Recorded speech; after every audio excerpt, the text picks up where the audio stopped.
8 weeks of action are officially in the books. As we head into week 9, these are my latest SEC football power rankings. Hello, everyone. I'm Chris Phillips of SEC Unfiltered. Appreciate each and every single one of you tuning in. As always, make sure you hit that like and subscribe button, guys. We are creeping ever so closely to 30,000 subscribers on YouTube. We can't do it without your love and support. Also, make sure you check out our friends over at FANDUEL, because as always, we are brought to you by our friends at FANDUEL, FANDUEL.com/SECU to join today and get started with $250 in bonus bets when you win your first $5 bet. Once again, that's FANDUEL.com/SECU to get in on the action today.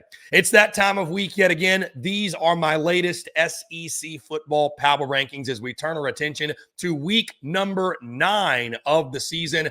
And after a dramatic week this past weekend, we do have some movement. So without further ado, let's go ahead and get into it. Starting at number 16, I've got the Kentucky Wildcats, guys. Kentucky gave Texas a scare. Give them credit. But now the conversation after another failed attempt at pulling an upset is more so around what is the future of Mark Stoops? Will Kentucky make a move? And I think that's going to be the conversation probably for the rest of the season. Again, Kentucky always seems to do this, by the way, in the Lexington. They'll play a game close. They'll play a game tight, just like they did with Texas, be on the verge of pulling a big upset. And most of the time they come up short for whatever reason. So I don't put a lot of stock or draw a lot of conclusions that that's who Kentucky's going to be for the rest of the season. I will be surprised if the Cats do win a conference game at this point. And maybe, just maybe, we're going to see the end of an era in Lexington if Kentucky decides to move off of Mark Stoops. At number 15, guys, I've got South Carolina. After losing to Oklahoma, guys, it's just the same old story. And I think the bigger question coming out of Columbia this week is Shane Beamer the right guy to lead the Gamecocks moving forward? Maybe you'd be surprised, and I was even a little bit surprised after the loss, but there is a lot of momentum and a lot of chatter about Shane Beamer and a lot of questioning of whether he is the guy for the long term. Obviously, all the questions come back to the offense, which is absolutely abysmal, arguably the SEC's worst. It was another outing in which the offense could do nothing. Give Oklahoma tons of credit, obviously. More on the Sooners in a second. But tough times right now in Columbia for a team that had really, really high expectations in the preseason. They are now staring down the barrel of potentially not even making a bowl game. At number 14, guys, I've got the Arkansas Razorbacks. Hell of an effort by Arkansas against Texas A&M, but what typically happens when the Hogs play the Aggies is what happened. You've lost 13 of your last 14 against Texas A&M. Always the bridesmaid, never the bride, it seems, in that game. Always coming down to the wire, although I think that game was a little bit closer than what actually – the score was closer than that, actually how close the game was. Arkansas with the late touchdown to cover, by the way. Good teams win, great teams cover. We appreciate you, Hogs. But Arkansas down at 14, certainly in this bottom tier. Really curious to see who Arkansas goes after for the next head coach. I don't think Bobby Petrino is the move, but he is beloved there, and I do think that fan base would rally behind him if he got that job. So we'll see. Guys, at number 13, I've got Mississippi State. Was a huge opportunity in the swamp for Jeff Lebby to get his first ever conference win. You fall up just short against the Florida Gators.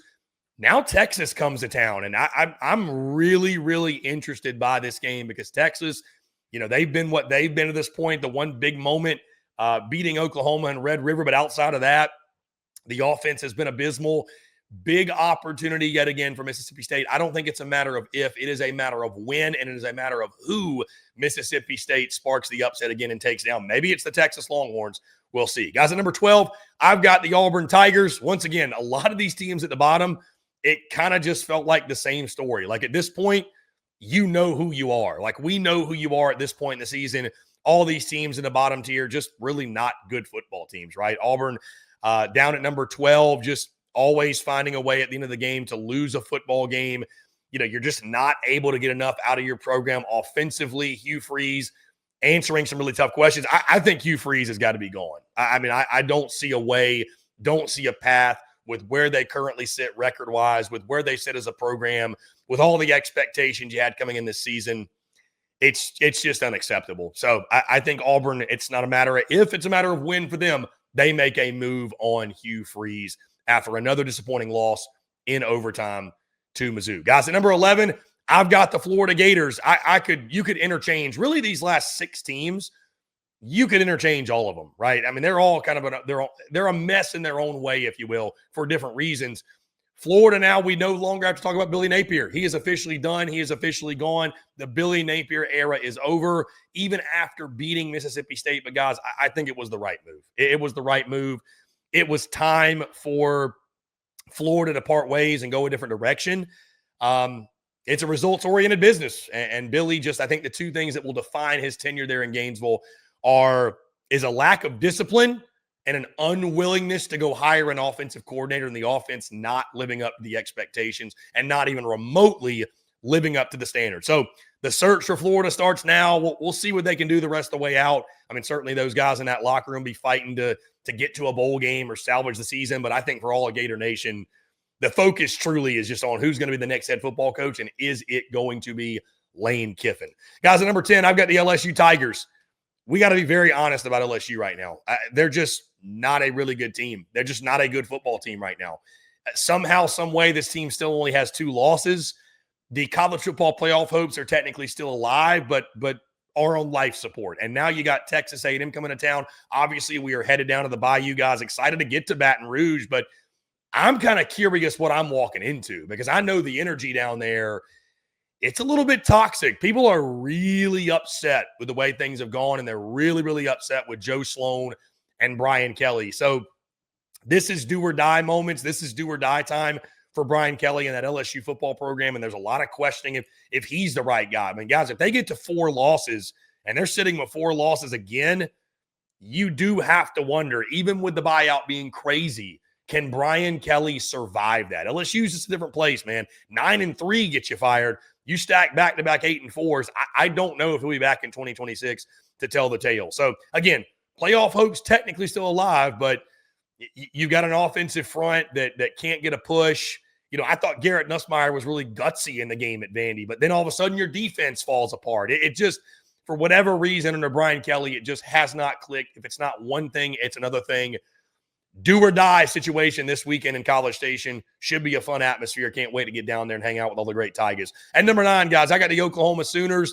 Oklahoma, solid win. Beat a bad South Carolina team. Defensively, smothered them. The offense was okay. Really, really encouraging, I think, what you saw from Blaylock in the rushing attack. Over 100 yards, a career high for him. But this weekend's test against Ole Miss, going to be really, really interesting. I think you need John Mateer to step up and elevate his game to a level that he was at pre-injury. He was good against South Carolina, wasn't great against South Carolina. But, man, I tell you, when you got a defense like that, it's going to give you a great shot in every single game. They're going to carry that with them every single week. They looked the part against South Carolina. And, again, another big one that will help shape the college football playoff race, Oklahoma, Ole Miss in Norman.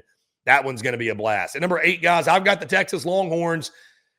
Again, what do you make of Texas? I don't even really know what to make of them at this point, which I think 8 is fitting because of that, right there in the middle.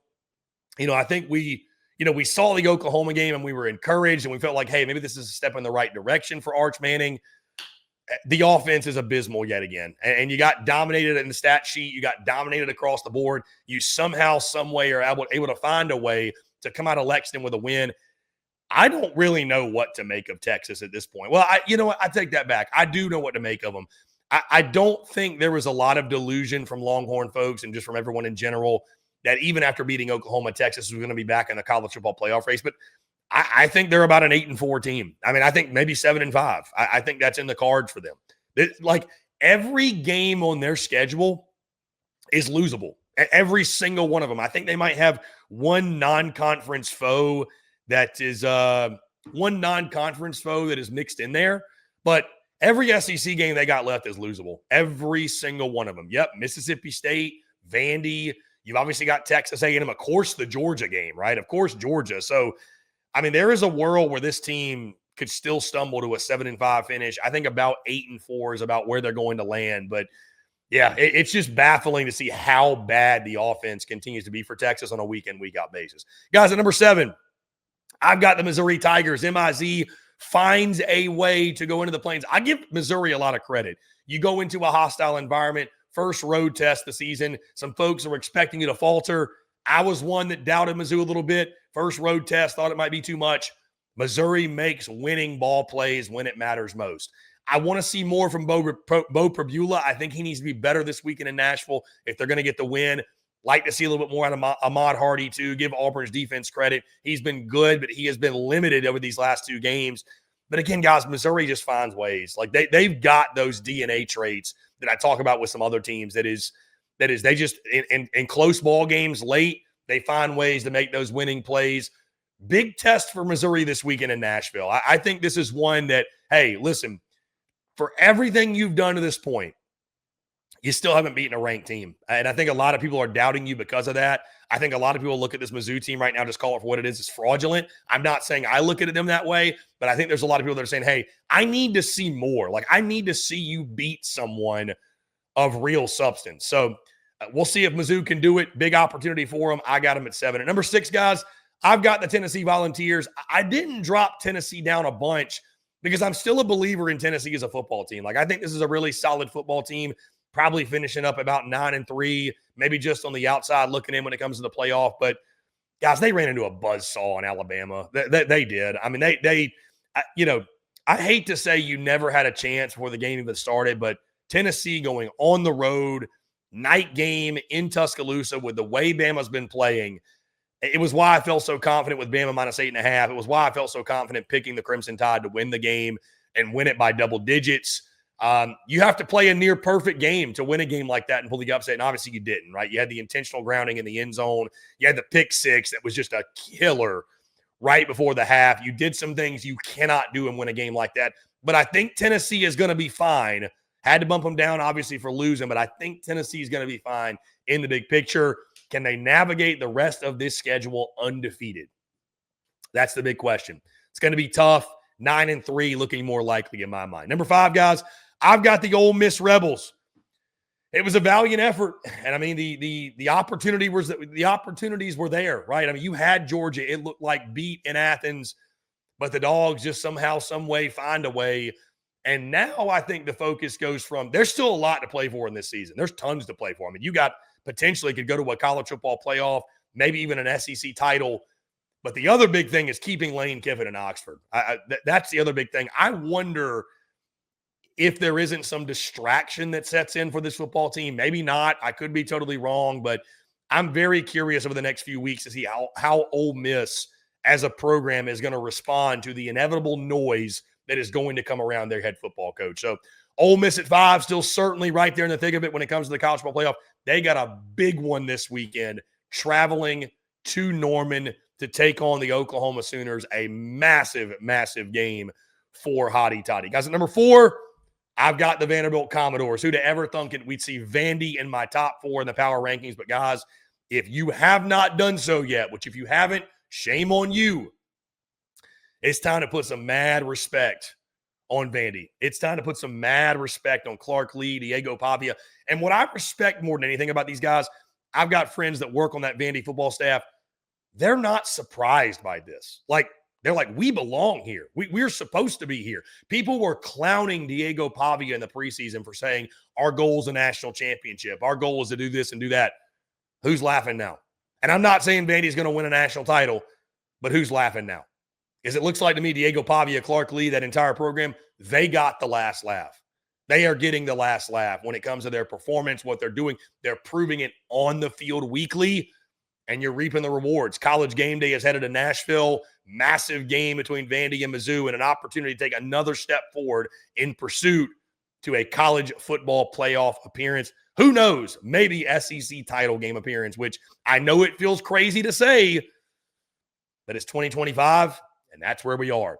Guys, at number 3, I've got the Georgia Bulldogs. Georgia just doing what they do. You know, it's crazy to see them play defense as poorly as they have, or as poorly as they are. And this is just how Georgia has to win games. I think there's probably a lot of dogs out there that are thanking Mike Bobo, because he's somebody that gets a lot of criticism and a lot of hate. And Mike Bobo dialing up one heck of a game. Gunnar Stockton looks awesome. And you do just enough to find a way. Georgia just, again, DNA traits. They just find a way, especially on the home field, to get a win. But I will tell you this. If I'm a Georgia fan, I'm concerned about the defense, because you're going to have to buck up and play good defense at some point. I don't think you can just go out there and outscore everyone. You cannot do that and reach the goals that you have for yourself and for your football team when the dust settles on this season. So, again, Georgia finding a way to win. That's all that matters. It's a math class, not an art class. Just find a way to get it done. But questions still yet to be answered for Kirby Smart and the boys. Guys, at number 2, I got Texas A&M. I did move A&M out of the top spot. Listen, it's nothing against the Aggies. I still think they're a fantastic team. You know, getting that close-ish win against Arkansas. Score was a little bit closer than the actual game was. I'm excited to see them in person. Huge opportunity for Marcel Reed, this football team, again, sitting at 7-0, to make another statement. There's so many people out there that think the implosion's coming at some point. You could still technically go 8-4. They'll say, as you keep winning, you're going to keep shutting people up. And you go into Death Valley at night, I don't care what LSU's look like. You go in there and get that win, you're going to shut a lot of people up. You're going to shut a ton of people up. So Texas A&M at 2, I feel really good about them, again, from the college football playoff standpoint, maybe even the SEC title game standpoint at this point. And at number 1, guys, I've got the Alabama Crimson Tide. I moved Bama up to 1 because I think Bama's the best team in the conference. I do. I'd take Bama on a neutral field right now against anybody. The way they're playing, Ty Simpson's on a different planet. They're physical on both sides of the line of scrimmage. They've gotten back to that physicality. Defensively, they're making big plays. They look like the team that I thought they were going to be when we entered the season. They're getting better on a week-to-week basis. Third Saturday in October, the cigars are lit. Now you go to Columbia, South Carolina, where you're a 2-touchdown favorite. That game looked a lot scarier a few weeks ago, or really before the season, than it does now. Bama's rolling, man. No pun intended. Bama's rolling. I think it's safe to say right now, at least in my mind, Alabama is the best team in the conference, best quarterback in the conference, and nobody's hotter than the Crimson Tide right now. So, guys, those are my power rankings entering week number 9 of the 2025 season. Would love to hear your thoughts. Do you agree with me? Do you disagree? How would you power rank the teams of the conference as we go into week 9 of the 2025 season? Guys, that's going to do all for me. Appreciate each and every single one of you tuning in. Before we get out of here, I do want to tell you about our friends over at Brunt Workwear. Guys, Brunt sent me over a pair of their boots. These things, not just some of the most comfortable boots I've ever worn. These are some of the most comfortable shoes that I've ever put on my feet. Look at these things. We got the waterproof. These things, solid, smooth, comfy as all hell. I love these boots. I can't take these things off. I've been wearing them essentially every single day, out and about, on the job site, hanging out around the house even. It doesn't matter. Like, they're sleek, they're stylish. Again, they're very, very useful. They're very durable. Our friends over at Brunt Workwear, they were tired of the workwear brands out there cutting corners. Listen, you work too hard to be stuck in uncomfortable boots that don't hold up. So they built something better. Boots that are insanely comfortable and built for any job site. For a limited time, our listeners can get $10 off at Brunt when you use promo code SECU at checkout. Just head to bruntworkwear.com, use the code SECU, and you're good to go. And after you order, they're going to ask where you heard about Brunt. Guys, make sure you tell them Chris Phillips over at SEC Unfiltered sent you. Once again, Brunt Workwear.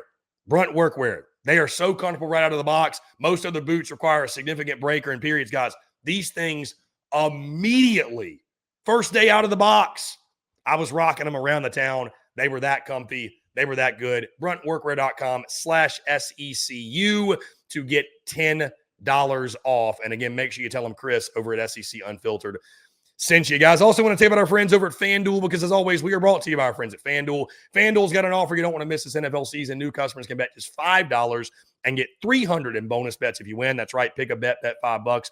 If it wins, you'll unlock $300 in bonus bets used all across the app. You can build parlays, bet player props, ride the live lines, whatever your style.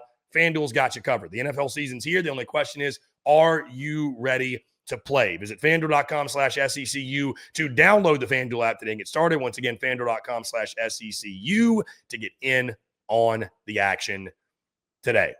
Guys, once again, that's going to do all for me. Appreciate each and every single one of you tuning in. As always, make sure you hit that like and subscribe button. Check us out wherever you get your podcasts, all across your favorite social media platforms, as well as our website, SECUnfiltered.com. Till next time, I'm Chris Phillips of SEC Unfiltered. Appreciate each and every single one of you tuning in, and we will catch you all on the other side.